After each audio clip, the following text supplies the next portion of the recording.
Za rozliku od jari, keď hodiny ruského jazyka znімали ljem učiteljki i nastavnici z ruského kerestura, teraz do toho podnjaca uključeni i ih kolegini z Oskocura i Đurđova.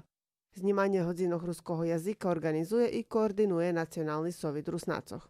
Teraz väčšina, co zníma za druhý jazyky i za serbský jazyk, znímajú pri kompjuteroch, alebo pri svojich lokálnych televíziách, ktorým obezpečujú techniku.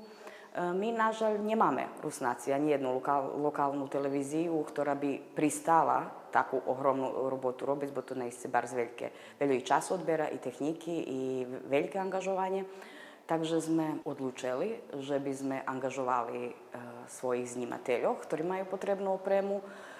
Od Zavodu za kultúru vo Vojvođanských Rusnácoch sme požičali kameru, od teatru sme požičali kulisidze po jedny, projektor, od školy sme tiež tak dostali laptop i projektor za hasnovanie, za znímanie tých hodzinov.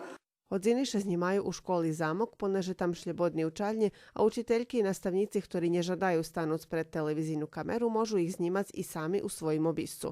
Jak vari koordinatorka znімanja Tanja Arva Plančak, to ti hodziny budu položeni na okremnu platformu, ktorú napravi Nacionalni sovjet i budu dostupni dzecom, keď zatim bude potrebi.